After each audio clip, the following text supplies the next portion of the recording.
Did you see what Planned Parenthood recently said about the possibility of Roe v. Wade being overturned? Me neither. They're nowhere to be found. And we're going to get to that in a moment, and that's good news for us. Many people are asking, what do we do now if Roe v. Wade is overturned? And that is something 40 Days for Life has been preparing for years, as we launched 40 Days for Life University, as we launched 40 Days for Life 365, where we have over 70 locations that go year-round praying outside of an abortion facility. It's detrimental to their abortion business. It's why we launched sidewalk outreach through 40 Days for Life University to train and equip more people on the sidewalks to approach women to change hearts and minds. We will also have a post-Roe symposium in August in Texas, which will be abortion-free, where we teach you how to make your state abortion-free. That will be in early August of this year. So right after the overturning of Roe v. Wade, you're all invited to Texas, the greatest place on earth, and we're going to train you in every area of your local pro-life movement to help you end abortion. We are winning at the grassroots. We've run around for years and said that, and you know, it's not just a catchphrase, but we truly are winning. And when this leaves DC, it is going to where Planned Parenthood is the weakest. Traditionally, Planned Parenthood's been very top-heavy. They've had good leadership, unfortunately, evil but good. They had Cecile Richards. She ran around. She endured the David Daleiden scandal. She raised a fortune for Planned Parenthood. She recovered from the Daleiden scandal by saying, by getting Donald Trump and making him the Darth Vader of women's rights. And so she raised a lot of money and kind of recovered from the David Daleiden scandal. And then she just left. I think she saw the writing on the wall, and it's been a revolving door at Planned Parenthood. You should know, as a pro-life person or as an American, they are ill-prepared for the overturning of Roe. And at the same time, the pro-life movement in the grassroots between 40 Days for Life and these wonderful pregnancy resource centers that outnumber abortion providers 5-1, we are in the best shape we've ever been. We have 1 million volunteers in 1,000 cities. There is no local pro-choice movement, but the local pro-life movement is booming. And Planned Parenthood doesn't know what to do. They are asleep at the wheel. And I'm just going to give you a few examples of their response. I mean, this is the overturning of Roe. They've put all their eggs in this basket. It is legal. It is safe. All the garbage that we've heard over the years, they have relied very heavily on Roe. And overall, it's really worked out for them. I mean, here we are 50 years into abortion. They have this made-up privacy in Roe v. Wade, and it's just survived, even though Ginsburg said it was bad law. It survived until now, and it's not even panic, it's just there's no plan whatsoever. And so let's visit, I apologize on the front end, let's visit the Planned Parenthood Federation of America Twitter account. What are they saying? They are the abortion leaders of the world. How do we fight Roe? And how do we defend women? They want to lock us up. This is awful. What's the plan? So let's go to their Twitter account and see their talking points that I'm sure they spent a lot of money on. Okay, as of the recording of this video, the first thing, how it's wrong to misgender someone and use the correct pronouns. Let's see. Pass the Healthcare Providers Safety Act. Okay, they want their clinic workers to be safe. My body, my choice. Find your local abortion clinic. No sign of Dobbs or Roe being overturned. It's been 6 years since the deadliest LGBTQ plus massacre in U.S. history. We must stay vigilant and end gun violence. Okay. Another tweet on mourning the massacre and the gun violence. We need LGBTQ equality. They're big into that. They're big into gender. Immigrant Heritage Month. It's Immigrant Heritage Month, and Planned Parenthood put that out in June. It's also Pride Month, so they're hitting those two really hard. but it's also the month that the Supreme Court's probably going to overturn Roe v. Wade, which they've depended upon for the last 50 years. I'm sure they'll get to it. I apologize for having to read their Twitter feed. I'm the one really doing the suffering here. I'm sorry if I throw up on the camera.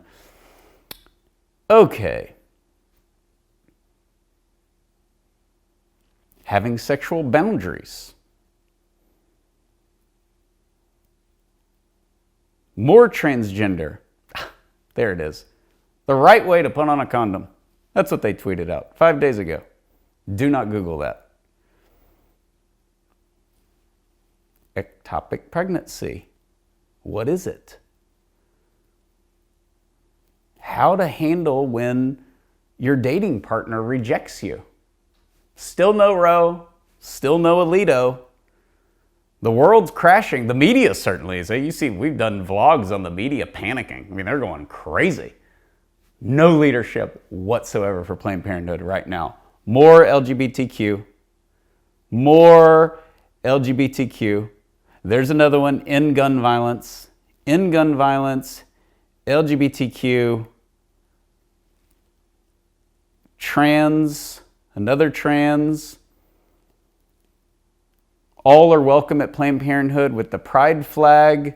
I'm just doing this so you don't have to scroll down. Remember George Tiller? George Tiller was killed at his church. He's a late-term abortionist. Remember George? George said to trust women.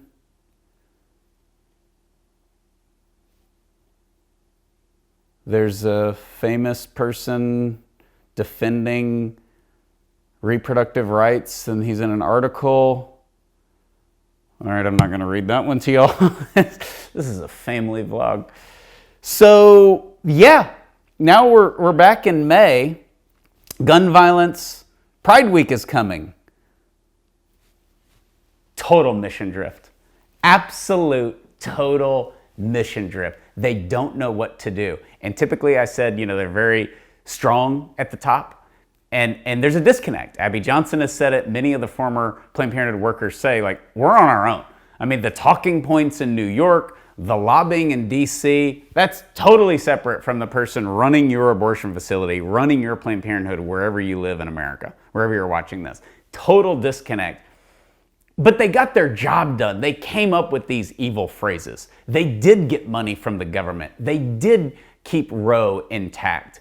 And now, with Alexis McGill Johnson, who, bless her heart, is just not a good leader for Planned Parenthood, something I'm extremely grateful for, and you should be grateful for, she's just incompetent.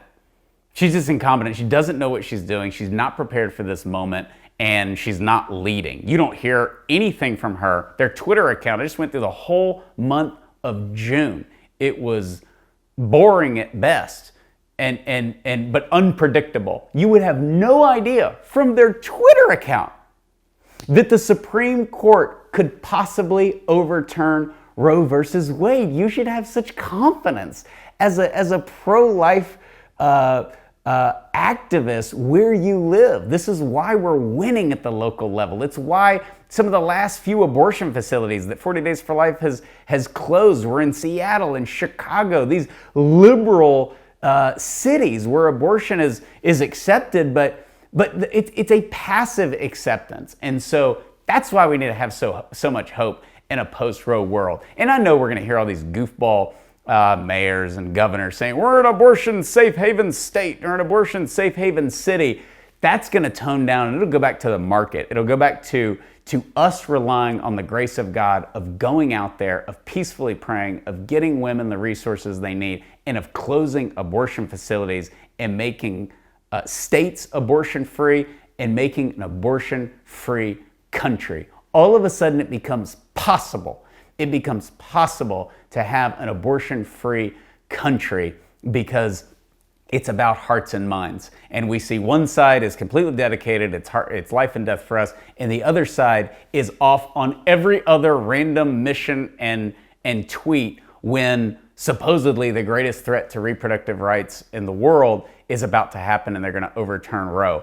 The liberal media is freaking out. Their response is the appropriate one. But Planned Parenthood, I mean, they're out to lunch right now. And it starts with their horrible leadership at the top. And that is an answer to prayer. So I share that with you. I go through these ridiculous tweets to share good news as we go into a post-Roe world. I wrote a book, To the Heart of the Matter a couple of years ago, and in there I have a chapter on Planned Parenthood called Big and Bad. And they are big and bad, but that was when they had Cecile Richards.